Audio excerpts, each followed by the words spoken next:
This is Austin Real Estate Investing. Austin Real Estate Investing. We'll be discussing real estate investing in Austin, Texas, and bringing you experts from all different sectors of the real estate game. Your host, Jordan Moorhead, is a real estate agent and investor in Austin and is here to help you get started or to build your portfolio and explore new strategies.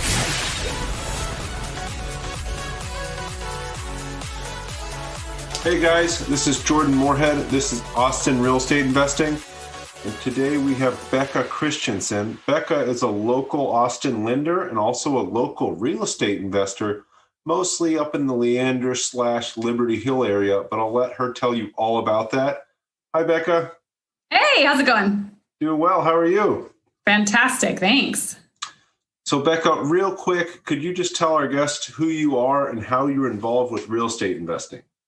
Yeah. So I'm Becca Christensen, and I make loans fun. Obviously, it's still a mortgage, but I do my best to make them fun and help people, do amazing things in real estate. And I would say that's one part of how I'm involved is that helping people piece and figuring out their loan, figuring out, hey, I want to buy this many properties. How do I do that? What price point do I do them at? And then also with my husband, we invest as well. And it's really, I would say, kickstarted even more in 2020. So it's very exciting. That's awesome. I can't tell you how many people I've met that have actually gotten some amazing deals in 2020. Could you tell us a little bit about how you got started real estate investing? Because I know you've got a really interesting story about your first property and what you guys did there. I think a lot of us will get some great value out of that.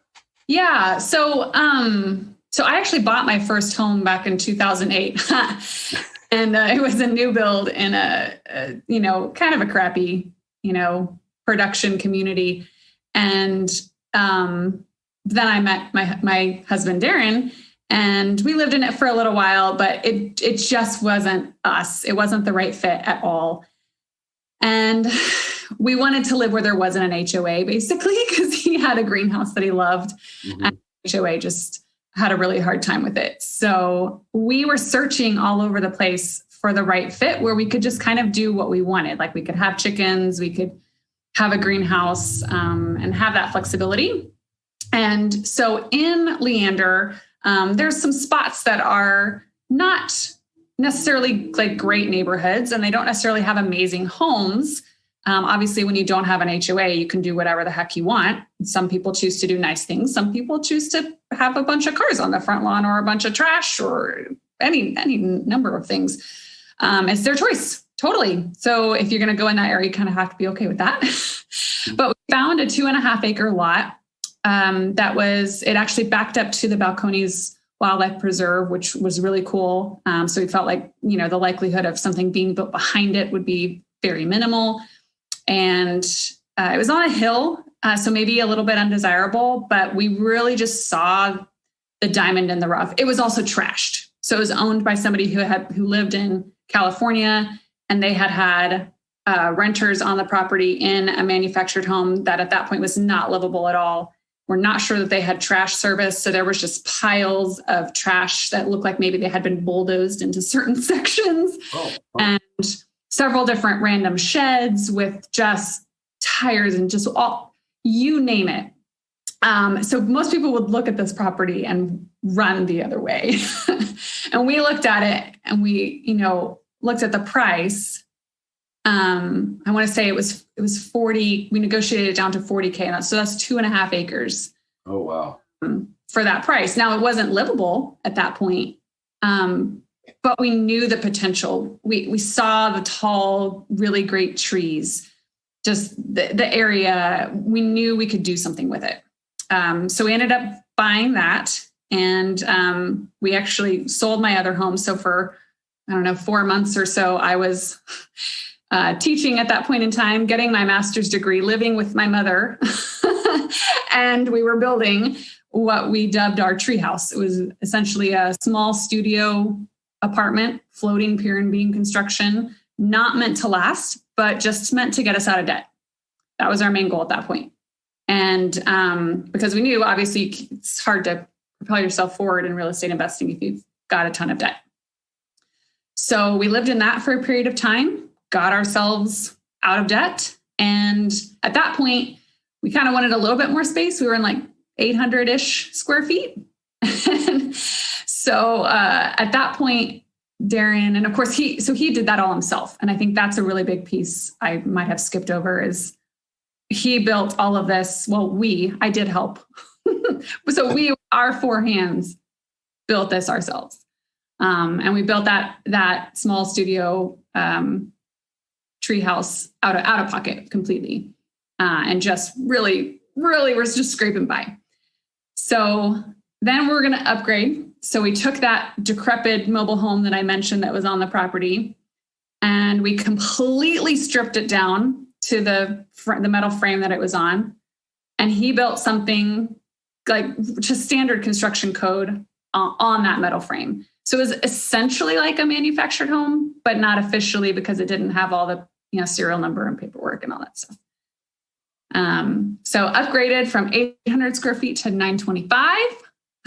Nice. Had a little bit more space, and lived in that for a period of time until he built I guess you could call it our real home on the property, and ended up then. And for that one, we did get a loan. We had a construction loan that turned into a permanent loan, but obviously him doing pretty much all the work. The only things he didn't do on the big house were the septic, design and installation, the foundation, and the drywall, simply because we had done drywall before and we did not want to do it again.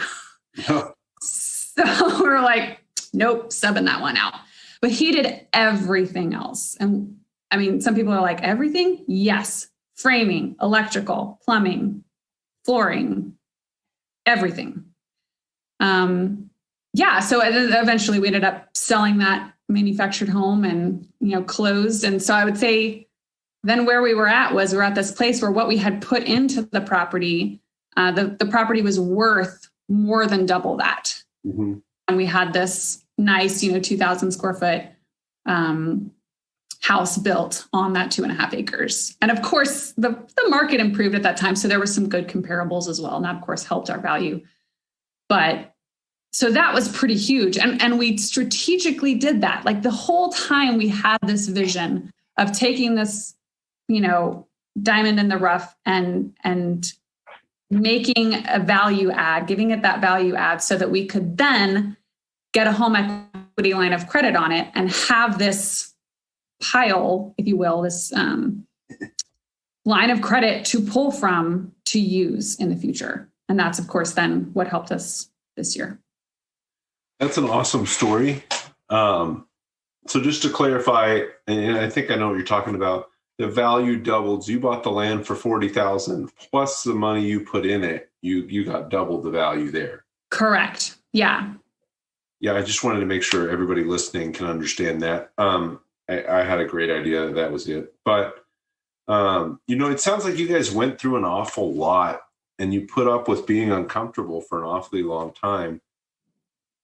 I think my biggest question is what motivated you to do that? Not everybody is motivated to do this. A lot of people understand, hey, if I live frugally for a period of time, I could pop out the other side and be in a much better spot. But it takes a certain understanding and also goals to be able to get there. What motivated you to do that? Yeah, it's a great question. A lot of elements. I think initially the first move out there was the get out of debt move, because we knew that we were not going to be able to financially be free ever if we were trudged in a mud pit of debt. Yeah. So that was really goal number one.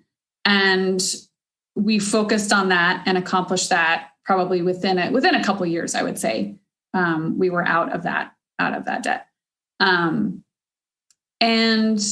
then from there, it was envisioning what our future would be. And we knew that having capital funds to invest further was going to be a big piece. But where were we going to get that? Well, we can work hard in our jobs. Yes, that's great.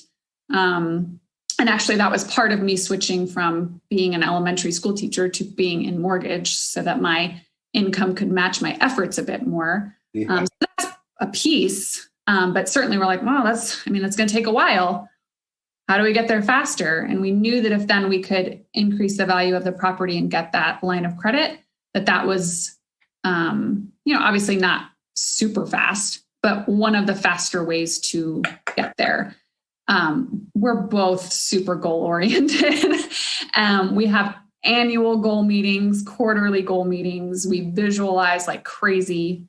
And about 10 years ago, so I guess that's 2015, we fine-tuned our life goal that we would like to live on a sailboat and travel the world by sailboat. And so when you have this gigantic picture of what you want to do, and it's huge, then you start reverse engineering and figuring out, well, what do you do to get there? And I was actually just reading a great book called Who Not How. And so we also, I guess, we're thinking who. I think more so now we're thinking who. At first we were thinking how do we get there? Now we're thinking who helps us get there. So yeah, kind of a combination of all of those things. But I would say vision, goal setting, and freaking teamwork.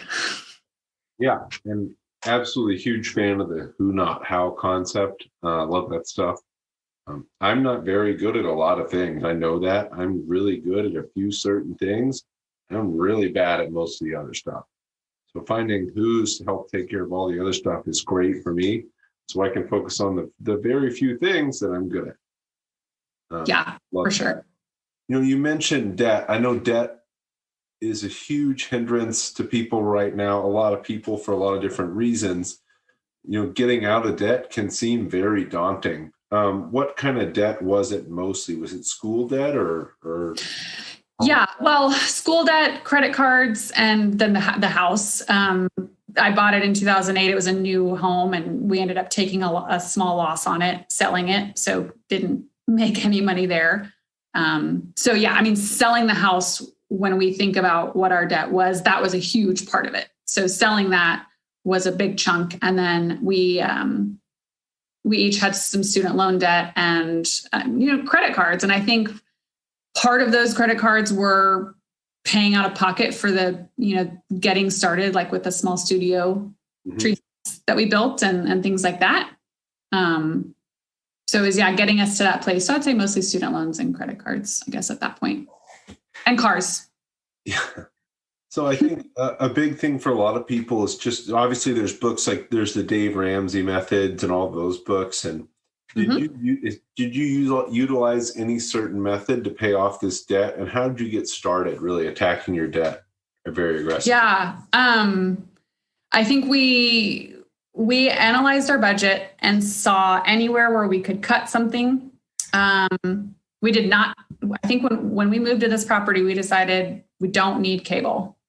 And I think it was the age enough where Netflix and everything was about. And so we just, paid our cable fee to Netflix and Hulu and that sort of thing. And actually now we don't have any of those. We just watch YouTube. Oh, wow. Prime. Because we spend most of our time doing other things. We don't watch a ton of TV. So analyzing, like, what do I actually really need? Not just want, but really need. Can I save on any of that?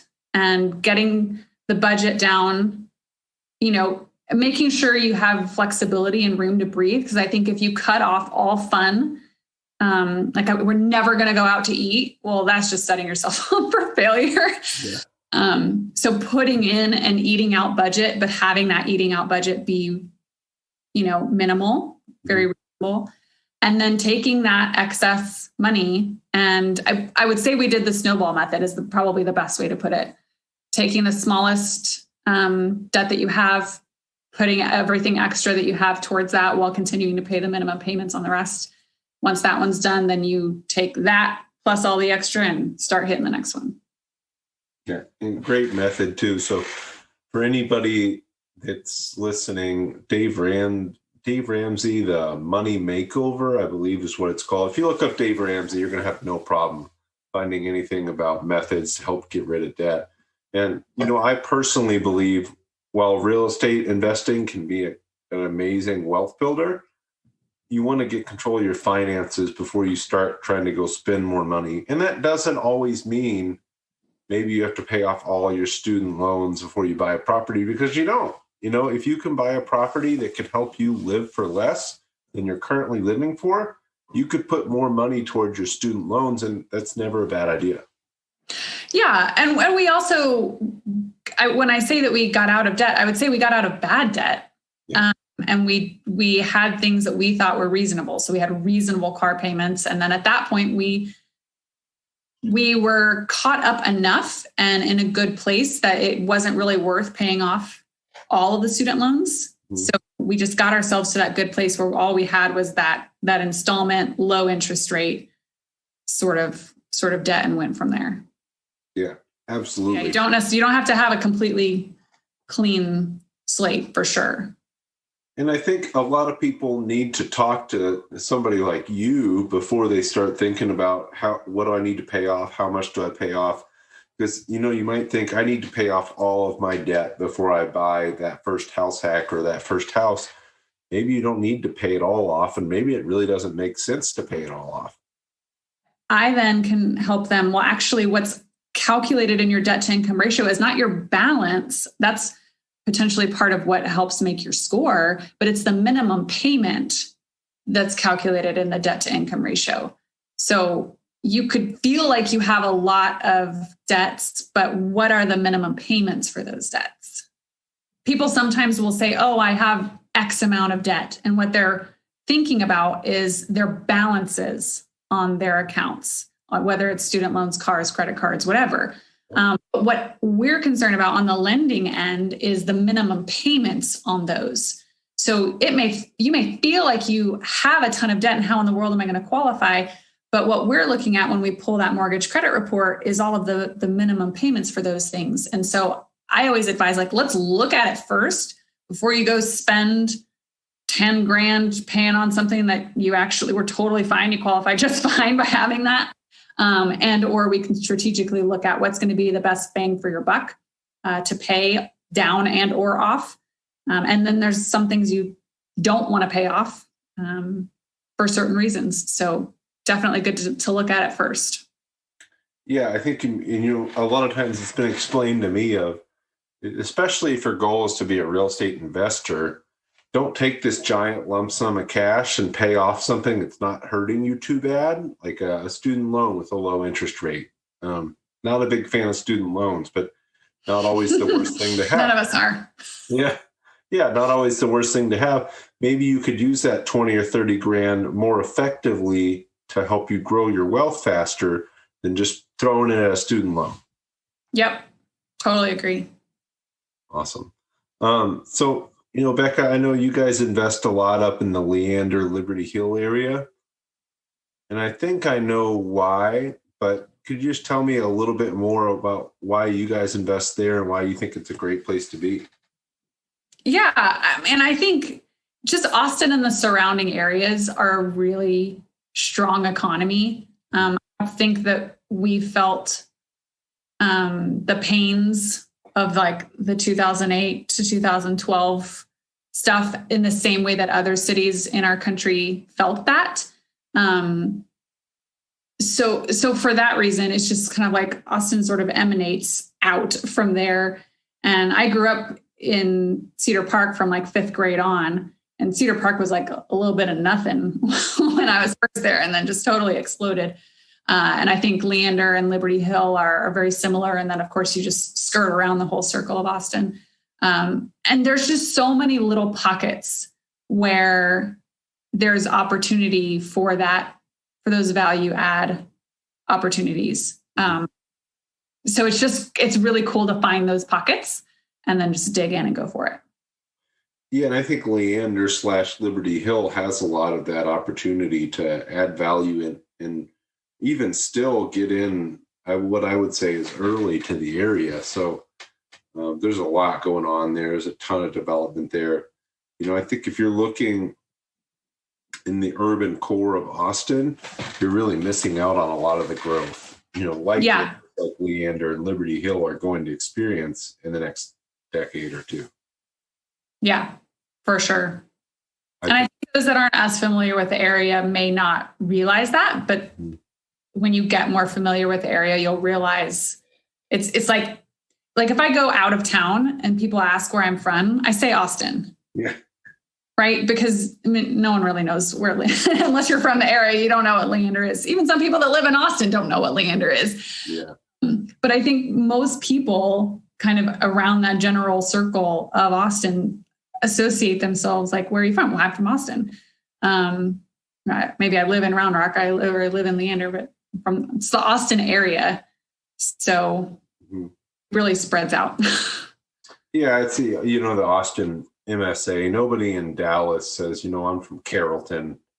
Right. I'm from Dallas Fort Worth. Yeah. We combine that whole area. And I think, Leander and Liberty Hill absolutely is part of the Austin MSA. So it's important to pay attention to places like that. Becca, I know you've had a lot of experience with lots of real estate transactions.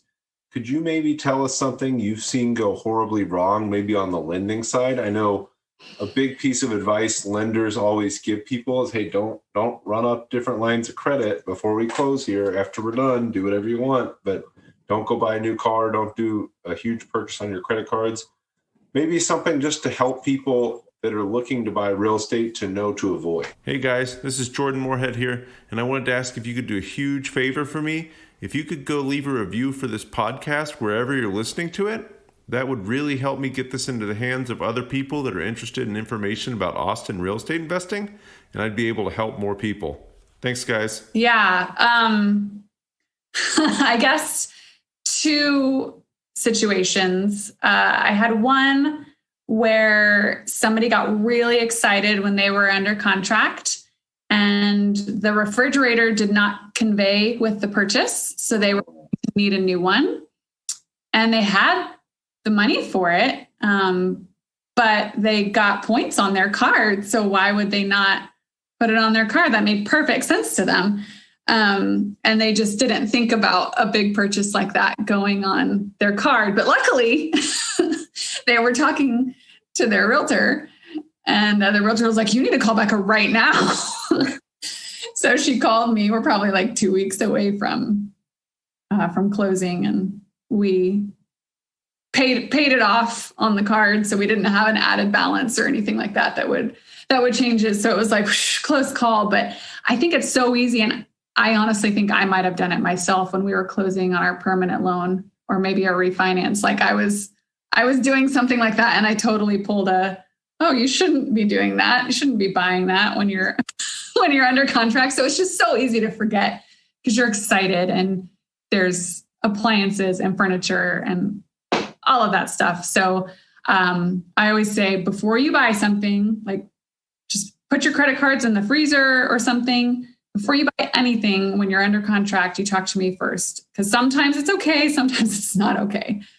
And then I had another situation where somebody owned a piece of land that they didn't tell me about. And they weren't trying to be deceptive in any way. Mm-hmm.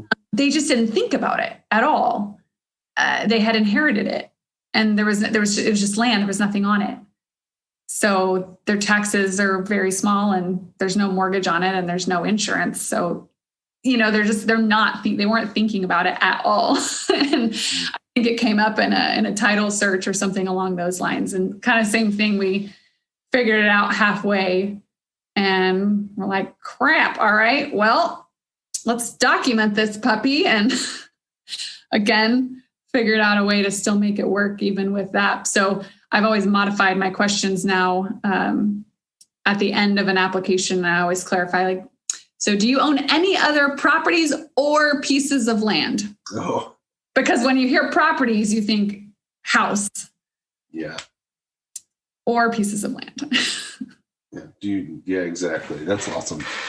I think that's people need to know that is, just make sure your lender knows about everything and anything and check with them before you do anything too. So make sure you don't shoot yourself in the foot.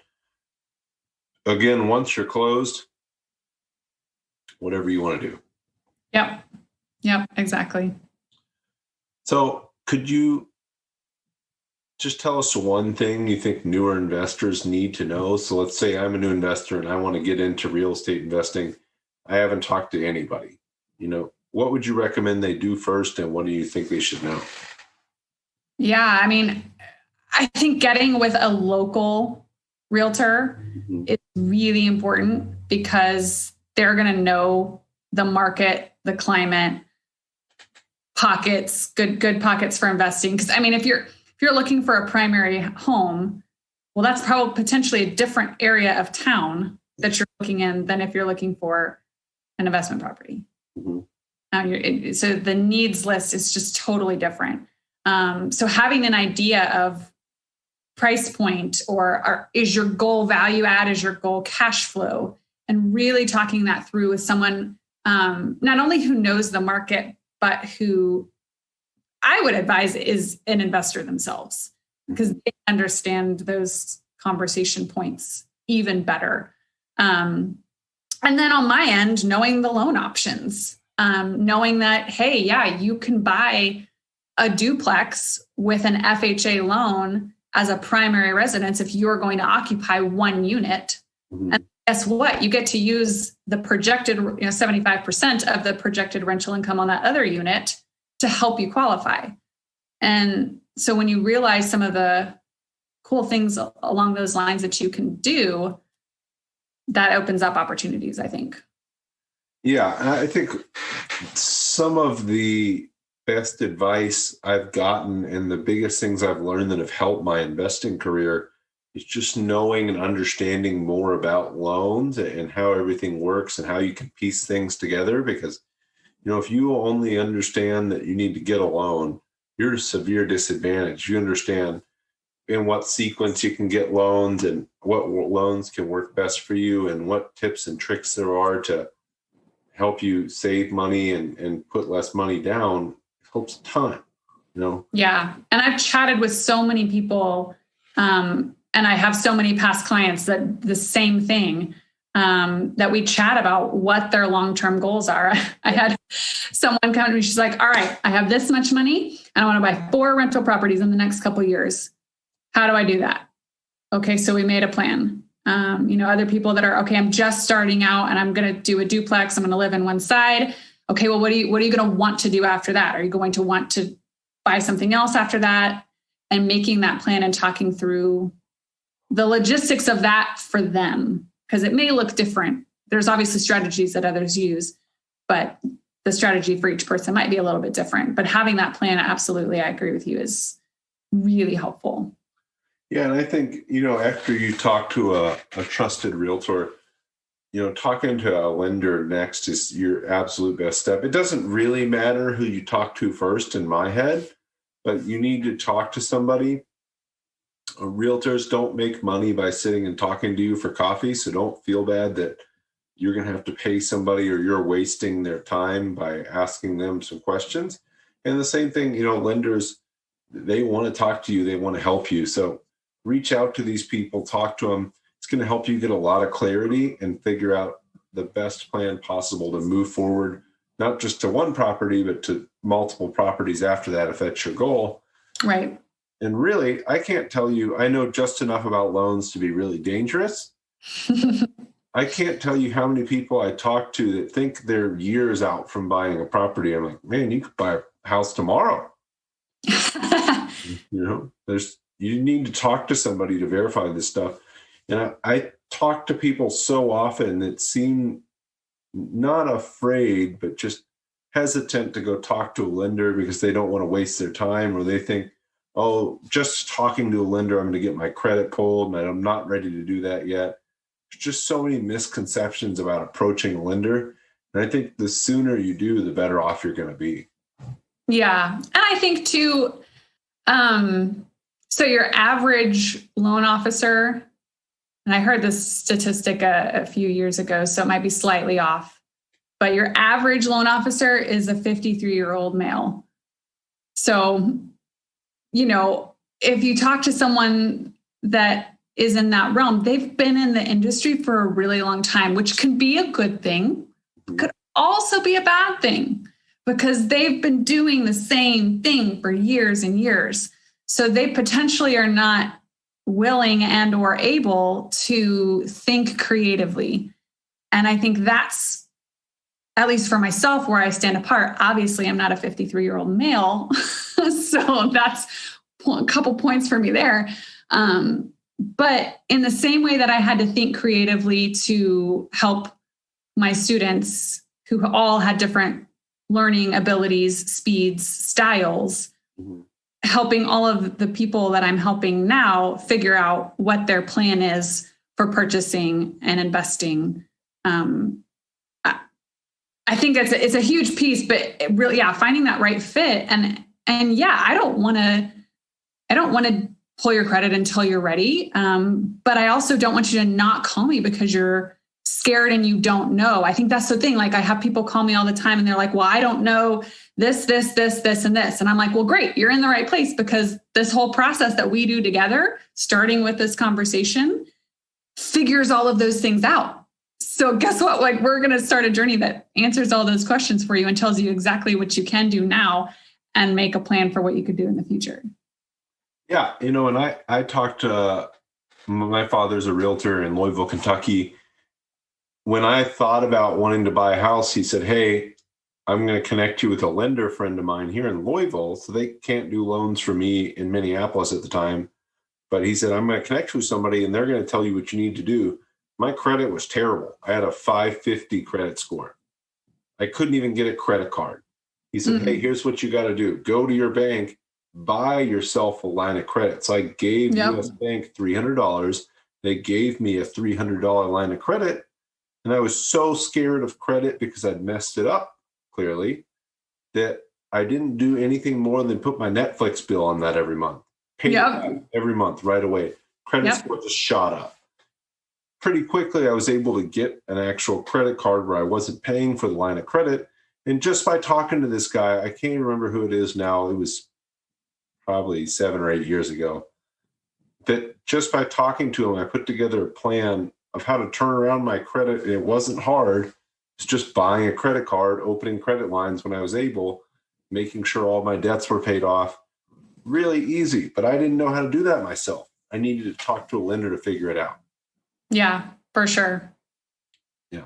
So absolutely reach out, talk to a lender. If your credit is terrible and you think, oh, there's no way I'm ever going to be able to buy a house. I have a 450 credit score.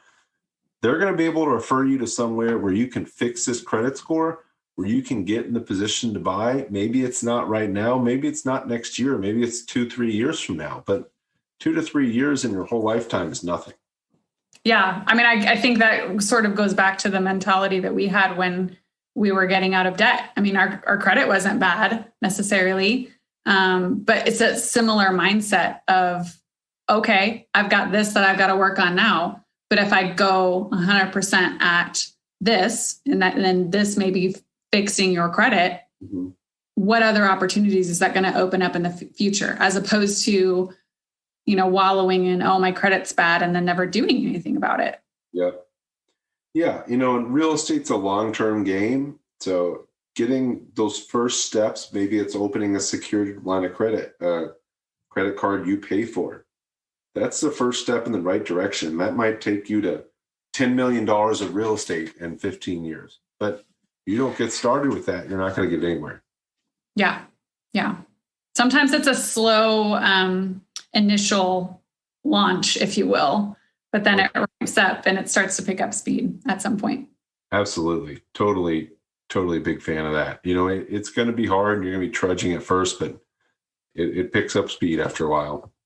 Yeah. So, Becca, what's your best advice for people looking to invest in the Austin area, especially right now with the market just being very crazy? It's January 2021.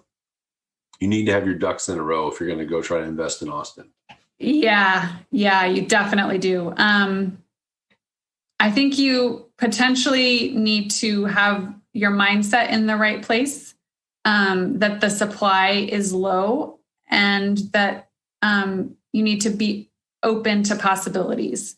And I think sometimes, not always, but sometimes people walk into homes and they want everything to be perfect already so that they don't have to do or change anything.